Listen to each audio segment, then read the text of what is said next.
చూస్తుంటే డయాబెటీస్ అనేది 25-30 years లో కూడా చాలా మందికి మనం because of the stressful life style అవ్వచ్చు, లేదంటే వెయిట్ ఎక్కువ ఉండడం వల్ల అయిండొచ్చు, లేదా జెనెటిక్ రీజన్స్ వల్ల అయిండొచ్చు. సో ఎర్లీగానే మనం షుగర్ వస్తుందని చూస్తున్నామండి. డయాబెటీస్ అనేది విమెన్ లో ఉంటే ప్రెగ్నెన్సీ లో ఏమేం ప్రాబ్లమ్స్ ఉండొచ్చు, ప్రెగ్నెన్సీ ముందు ఏమేం జాగ్రత్తలు తీసుకోవాలని దాని గురించి మాట్లాడుకుందాం. సో డయాబెటిక్ విమెన్ కి మనం always first few important things చెప్పాలి. ఫోలిక్ యాసిడ్ అనే మెడిసిన్ ప్రెగ్నెన్సీ ప్లానింగ్ ముందు నుంచే తీసుకోవాలండి, బికాస్ ఇది బేబీ బ్రెయిన్ డెవలప్మెంట్ కి చాలా బాగా హెల్ప్ అవుతుంది. Next important thing sugar control చాలా ఇంపార్టెంట్.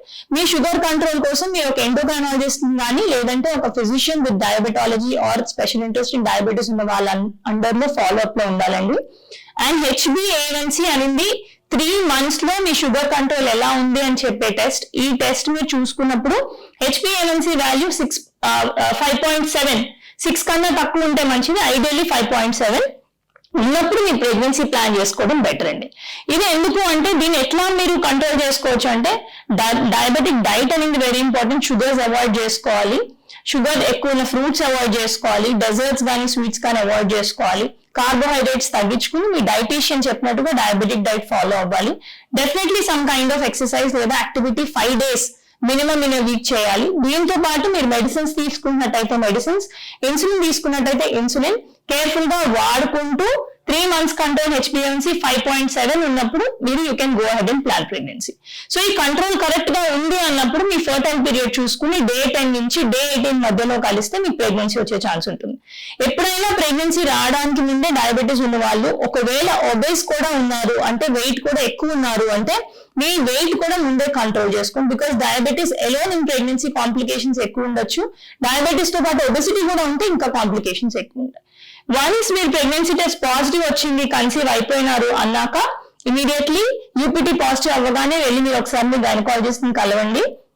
ఫోలిక్ యాసిడ్ కంటిన్యూ చేసుకోవాలి. డైట్ అండ్ మీరు ఏ ఇన్సులిన్ లేదా మెడిసిన్ వాడుతున్నారో అది కంటిన్యూ చేసుకోవాలి. ఎర్లీ ప్రెగ్నెన్సీ నుంచి మీకు ఒక మెడిసిన్ ఎకోస్పిరిన్ అని పెడతాం, అది బ్లడ్ పలచపడడానికి ఉపయోగపడే మెడిసిన్. దీని వల్ల మీకు బీపీ వచ్చే ఛాన్సెస్ కొంతగా తగ్గుతుంది. అంతకన్నా ఇంపార్టెంట్ గా బేబీ గ్రోత్ రెస్ట్రిక్షన్ అంటారు, అంటే బేబీ గ్రోత్ ఎఫెక్ట్ అవ్వకుండా బేబీకి బ్లడ్ సప్లై మంచిగా ఉండడానికి మీకు మెడిసిన్ హెల్ప్ అవుతుంది. సో 7 weeks అప్పుడు ఒక స్కాన్ చేసి బేబీ హార్ట్ బీట్ ఎలా ఉందో మనం చూసుకుని తర్వాత మెడిసిన్ స్టార్ట్ చేసుకుని తర్వాత మీకు 2-3 ఇంపార్టెంట్ డీటెయిల్స్ స్కాన్స్ ఇంపార్టెంట్. ఒకటి 3rd month స్కాన్, దాని డౌన్ సిండ్రోమ్ అంటే బేబీకి క్రోమోజోమల్ ప్రాబ్లమ్స్ ఏమైనా కొన్ని ట్రైజోమీస్ అంటారు, ఇలాంటివి వచ్చే రిస్క్ ఉందా అని చూసే స్కాన్ ఒకటి చేస్తాం. దాంతో పాటు కొన్ని బ్లడ్ టెస్ట్ ఉంటాయి. 5th month detail scans, because diabetes ఉన్న వాళ్ళకి బేబీకి కార్డియాక్ అనామలీస్ కానీ న్యూరల్ ట్యూబ్ డిఫెక్ట్స్ కానీ అంటే స్పైన్ రిలేటెడ్ ప్రాబ్లమ్స్ కానీ సెంట్రల్ నర్వస్ సిస్టమ్ ప్రాబ్లమ్స్ కానీ వచ్చే రిస్క్ కొంచెం ఎక్కువ ఉంటుంది. బట్ భయపడకండి, షుగర్ కంట్రోల్ మంచిగా ఉంది అంటే మీకు ఆ రిస్క్ అనేది నార్మల్ పాపులేషన్ తో ఈక్వల్ ఉంటుంది. బట్ అన్కంట్రోల్ షుగర్స్ ఉన్న వాళ్ళకి మాత్రం బేబీకి లోపాలు వచ్చే ఛాన్సెస్ ఎక్కువ ఉంటాయి. So 5th month detail scan and 6th month లో ఫీటల్ ఎకో 24 weeks కి ఫీటల్ ఎకో అనేది అంటే బేబీ హార్ట్ ఫార్మేషన్ కరెక్ట్ గా ఉందా లేదా చూడాలి. ఇవన్నీ కాకుండా 28 weeks నుంచి తరచుగా బేబీ గ్రోత్ ఏమైనా ఎఫెక్ట్ అవుతుందా చూడడానికి 2-3 weeks కి స్కాన్ చేసుకుంటూ పోవాలి. 37 weeks నుంచి 40 weeks మధ్యలో మీ షుగర్ కంట్రోల్ ఎలా ఉంది అన్న దాన్ని బట్టి డైట్ మీద ఉన్నారా, ఇన్సులిన్ మీద ఉన్నారా, షుగర్స్ ఎలా ఉన్నాయి, బేబీ సైజ్ ఎలా ఉంది, మీ బేబీ చుట్టూ ఉన్న ఇమ్యూనిటీ ఎలా ఉంది, ఇలాంటి ఫ్యాక్టర్స్ బట్టి మీ డెలివరీ డిసైడ్ అవుతుంది.